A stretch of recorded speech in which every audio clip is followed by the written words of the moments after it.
కథ కాదు జీవితం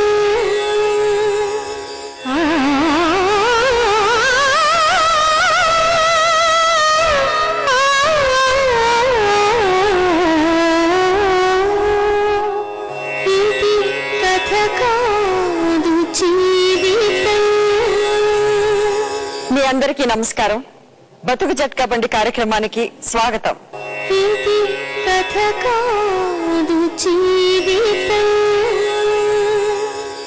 నోరు మంచిదైతే ఊరు మంచిదవుతుంది. అలాగే ఆలోచనలు బాగుంటే జీవితం కూడా బాగుంటుంది. మనిషి మంచివాడైతే జెండా పట్టుకుని ప్రకటించక్కర్లేదు, ప్రపంచానికే తెలిసిపోతుంది. అలాగే ప్రేమించే మనిషి గుండెలు బాదుకుని చెప్పుకోక్కర్లేదు నేను ప్రేమిస్తున్నానని, అతని చేతల్లోనే తెలిసిపోతుంది. ఈ రోజు ఎపిసోడ్ చూస్తే ఈ మాటల వెనక అర్థం కూడా మీకు తెలిసిపోతుంది. వెంకటేష్ బాగా కష్టపడే మనిషి.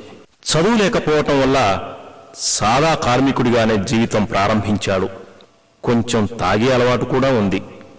భీమ్లా అమ్మా నాన్న లేని అమ్మాయి వెంకటేష్ భార్య. కొంచెం కోపం ఎక్కువ. వెంకటేష్ను మొట్టమొదట ఇల్లరికం అల్లుడిగానే తెచ్చుకున్నారు. వెంకటేష్కు భార్య అంటే అమితమైన ప్రేమ, అభిమానం. కానీ దాన్ని ఎలా చూపించాలో అతనికి తెలియదు. వెంకటేష్ ఆ విధంగా ఇష్టపడే భీమ్లాను పెళ్లి చేసుకుని వాళ్ళ ఇంటి వద్ద కాపురం పెట్టాడు. సంసారం 3 పువ్వులు 6 కాయలు కాసింది. ఏమైందో ఏమో వారిద్దరి మధ్య పొరపుచ్చులొచ్చాయి. వెంకటేష్కు ఇల్లరికపు జీవితం మీద విసుగు పుట్టింది. వెంకటేష్ దూరమైపోయాడు. భార్యాభర్తలు విడిపోయారు.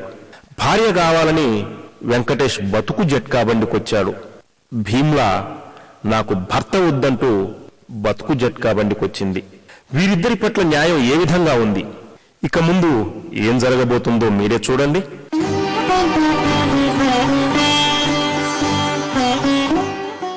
నీ పేరేంటి బాబు? నా పేరు ఎస్ వెంకటేష్ మేడం. వెంకటేష్. వీళ్ళిద్దరెవరు? ఇది మా బావేతుడు, ఆయన మా పెద్ద ఆయన కొడుకు. నా పెళ్లి 26 తారీఖు 4 నెల 2009 నా పెళ్లి జరిగింది మేడం. పెళ్లి అడిగినప్పుడు ఏం చెప్పిందంటే మా మామకు మా అత్తకు ఒకటే బిడ్డ ఉంది. వాళ్ళ బిడ్డనేమో వాళ్ళ సొంత బిడ్డ కాదు మేడం. అంటే ఎవరికో కంటే తెచ్చుకుని దత్తత తీసుకుని పెంచుకుంది మేడం. అన్నిట్లా ప్రేమ ఆప్యాయతలు అన్ని చూపించుంటారు వాళ్ళ బిడ్డకి.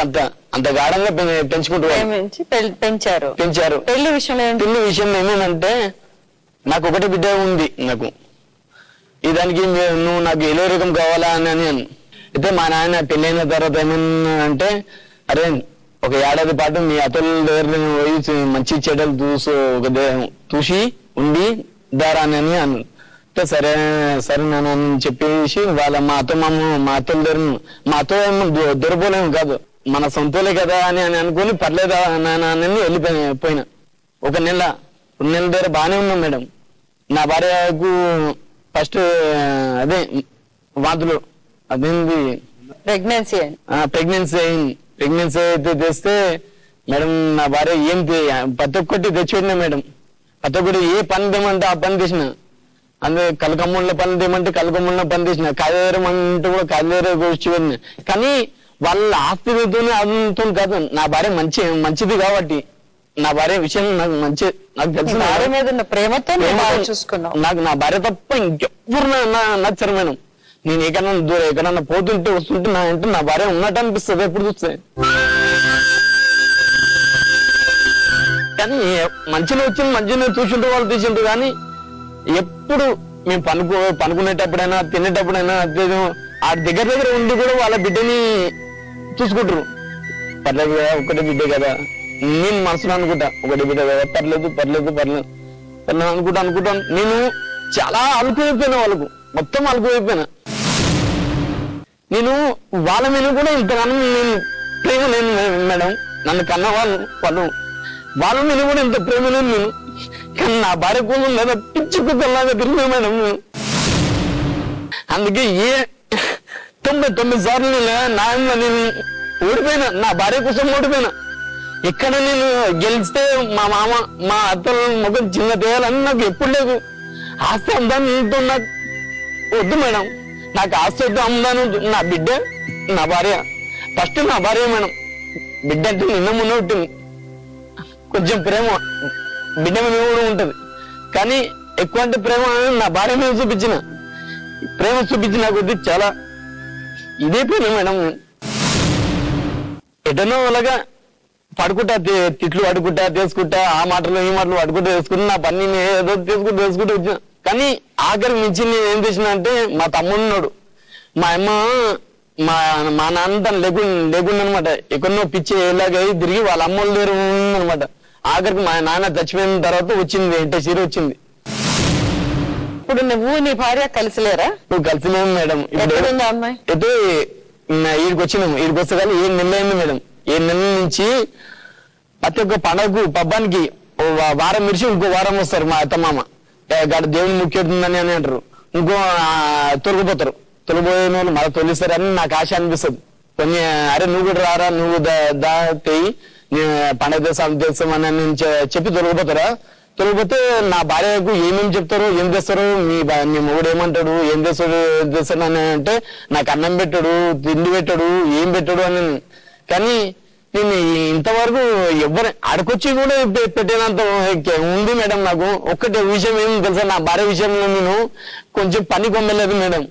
కున్న మాట చెప్పాలంటే ఏడైనా కూడా నిజం చెప్పేది, కోటైనా ఏడైనా మీరైనా కూడా నా భార్య కోసం నేను పని ఇక్కడ మా మామ వాళ్ళు వస్తారు పద్ధతిగా రోజు ఫోన్లో వేస్తుంటారు, రేపు వస్తామంటారు, మాపు వస్తామంటారు.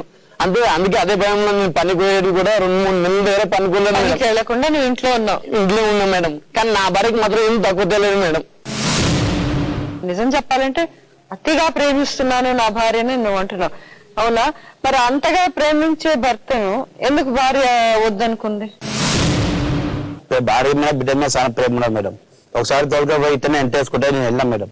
వెళ్ళి మాట్లాడేమంటే నా అల్లుడు కష్టం తేడు, పని పాట ఏం తేడు, నా బిడ్డ ఎట్లా పోషిస్తారంటే నేనన్నా మంచిదమ్మా అప్పుడంటే పని పాట తేలేరు, ఇప్పుడైతే నేను తోలుకుపోతా, నేను ముంగల్కుండి తోలుకుపోతా, అందుకే పని పాట చూపెడతా, ఒక తొగ చూపెడతా, ఆ తోపాటు నార్మల్ చెప్తామ్మా, నేను దానికి మంచిగా దారి చూపెడతా, ఒక తొగ చూపెడతా చెప్పిన. అంటే మంచిగా లక్ష్మణ్ ఎప్పుడు అంటావు మాట తోలుకపోయి నా బిడ్డకు ఒక మాట రావద్దు, ఏం రావద్దు, ఒక దెబ్బ కొట్టద్దు, పొట్టకు అన్నం ఉండాలి, కట్టుకుని బట్ట ఉండాలి, నెత్తుకు నేను ఉండాలి, మంచిగా ఉంటే చాలు నా బిడ్డ చెప్పాను. అంటే మంచిగా ఉంటే నేను నా ఇంటి మొన్న వెళ్ళింది కాదు చెప్తా, ఎందుకు బాధపడకండి అని చెప్తే మంచిగా అని చెప్పి తోలిచ్చాను మేడం. తోలిచ్చినాక భార్యను తోలుకొచ్చి నేను అన్నాడే మీ భార్యని నా ముంగలు చేసుకుని తోలిచ్చినారు, మంచి పని పాటు చేసుకోరా అని చెప్పి అంటే మంచిగా మామ చేసుకుంటాను. ఒక రిక్షా బండి కొనుక్కున్నారు, బస్సు చూపేందుకు అది ఇంటింటికి చెప్పేస్తాం, పిలిపిస్తాం, ఇంటికి 30 రూపాయలు 20 రూపాయలు ఇస్తారు. చూపెట్టిన అంటే మంచి మామ అన్నారు. అదే ముమ్మడిలో ఇలా మామ ఇలా అత్త వచ్చి మా బిడ్డని తోలండి పండుగ తోలుకుపోతా, పండుగ దేవుని మొక్కలు మేము ఊరికి తోలుకుపోతా అని చెప్పి అన్నారు. నేనన్నా ఇప్పుడు తోలుకొచ్చి 1 నెల అయింది, మళ్ళీ ఇప్పుడు తోలుకుపోతా అంటారు, మీ తోలుకుపోతారు, మీరు తోలియారంట, అది భయం పడుతున్నారు. ఉండే దేవునికి పోతాను కదా, మీరు ఎప్పుడు దేవుని దగ్గరికి వెళ్తారో అప్పుడు చెప్పండి, వాళ్ళిద్దరిని భార్యని భర్త పెట్టి నేను తోలిస్తా మీ ఊరికి అని చెప్పి. అంటే కాదు కావాలంటే మా బిడ్డను తోలుకుపోతా, మా అల్లుడు రాని వెనక చెప్పారు, నా బిడ్డను తోలుకుపోతా అంటే నేను చెప్పినాక నేను బిడ్డను తోలిస్తాను చెప్తున్నా, ఆడంటే తోలినట్ట నేను చెప్తున్నా, అప్పుడు తోలుకొచ్చాను, నేను ముంగల్కుండి తోలుకొచ్చాను, అయిపోతే నేను ముంగల్కుండి ఇద్దరు తోలిస్తాను చెప్పి. ఇప్పుడు ఎంతకాలంగా మీరిద్దరు విడిపోయారు? 3-4 నెలలు అవుతుంది మేడం. 3-4 నెలలు మేడం. ఆ అమ్మాయి ఇప్పుడు రానంటుందా నీ దగ్గరికి? అమ్మాయి ఏమంటుంది, నా భార్య మా దగ్గరికి వస్తేనే వీడికి వస్తేనే మీ ఓన్ విడిచిపెట్టు, మళ్ళీ మా ఓన్ ఏం చేయాలి నేనని ఆడితే మీ ఓన్ ఏమని తెసుకో, నాకెందుకు? ఇప్పుడు నువ్వేం కావాలని వచ్చావు ఇక్కడికి? వచ్చి నాకు నా భార్య నా బిడ్డ కావాలి మేడం. భార్య బిడ్డ కావాలని కావాలి, ఇంటికి వెళ్ళాలి, అత్త దగ్గర ఉండరు, మా అమ్మ అత్త దగ్గర ఉండడు, వీళ్ళ ఇంటి దగ్గర ఉండాలి. వీరికి తమ్ముడు చెల్ల అమ్మ ఉంది మేడం. సరే ఇప్పుడు ఆ అమ్మాయిని పిలిపించి అడుగుతా. ఇది కథ కాదు జీవితం.